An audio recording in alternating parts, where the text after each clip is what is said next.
stones, I will be the most beautiful treasure chest in the world. The second little tree looked out at the small stream trickling by on its way to the ocean. I want to be a strong ship. I want to travel mighty waters and carry powerful kings. I will be the strongest ship in the world. The third little tree looked down into the valley below, where busy men and busy women worked in a busy town. I don't want to leave this mountaintop at all. I want to go so tall that when people stop to look at me, they will raise their eyes to heaven and think of God. I will be the tallest tree in the world. Years passed. The rains came, the sun shone, and the little trees grew tall. One day, 3 woodcutters climbed the mountain. How long do we have to keep climbing this mountain? Hurry up, we're almost there. Let's just get this over with. The first woodcutter looked at the first tree and said, Wow, this tree is beautiful. It is perfect for me. with a swoop of his shining axe, the first tree fell. Now I shall be made into a beautiful chest. I shall hold wonderful treasure.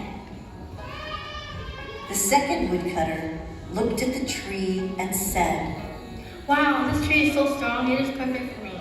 with a swoop of his shining axe, the second tree fell. Now I will sail mighty water. I shall be a strong ship fit for kings. The third tree felt her heart sink when the last woodcutter looked her way. She stood straight and tall and pointed bravely to heaven. But the woodcutter never even looked up. Any kind of tree will do for me.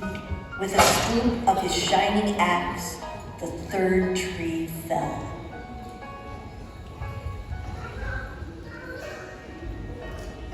The first tree rejoiced when the woodcutter brought him to a carpenter's shop. But the busy carpenter was not thinking about treasure chest. Oh my, I've got so many orders to complete. This one is for the farmer down the street. Instead, his work-worn hands fashioned the tree into a feed box for animals. The once beautiful tree was not covered with gold or filled with treasure. He was coated with sawdust and filled with hay for hungry farm animals.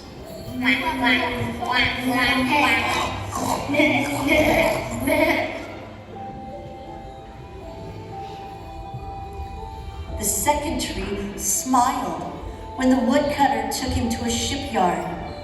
But no mighty sailing ships were being made that day. Instead, the once strong tree was hammered and sawed into a simple fishing boat. Too small and too weak to sail an ocean or even a river, he was taken to a little lake. Every day, he brought in loads of dead, smelly fish. The third tree was confused when the woodcutter cut her into strong beams and left her in a lumber yard.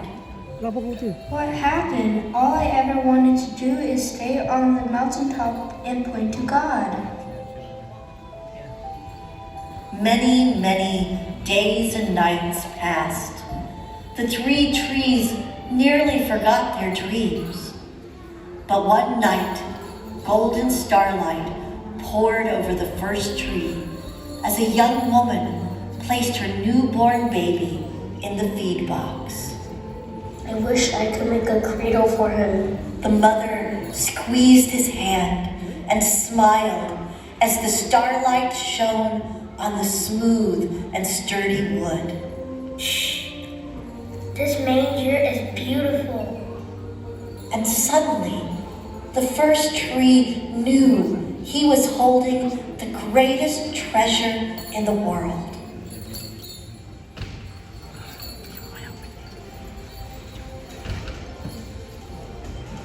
One evening, a tired traveler and his friends crowded into the old fishing boat. Come, my friends, let us go. Oh, the weather is great today. The traveler fell asleep as the second tree quietly sailed out into the lake. My friends, let us go further out to fish.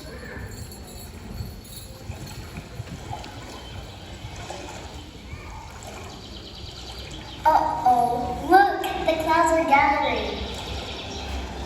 Soon, a thundering and thrashing storm arose. The little tree shuddered.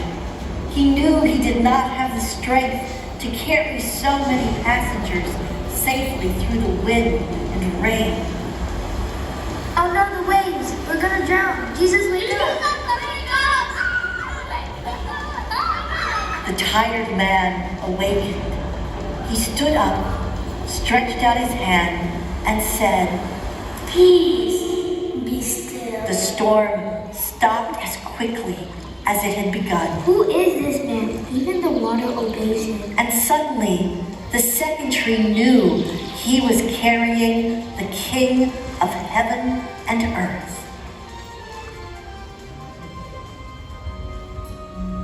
One Friday morning, the third tree was startled when her beams were yanked from the forgotten wood pile. Come on, let's go. Get up. Get up, go, keep walking. She flinched as she was carried through an angry, jeering crowd. Here, nail him to the cross. Get up there.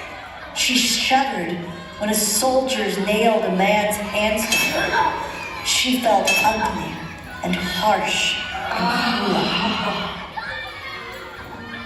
My God, why have you forsaken me? It is done. But on Sunday morning, when the sun rose and the earth trembled with joy beneath her, the third tree knew that God's love had changed everything. It had made the first tree beautiful. It had made the second tree strong. And every time people thought of the third tree, they would think of God. That was better than being the tallest tree in the world. So the next time you don't get what you want, don't worry. God has a plan. Sit tight and be happy, because God is thinking of something better to give you.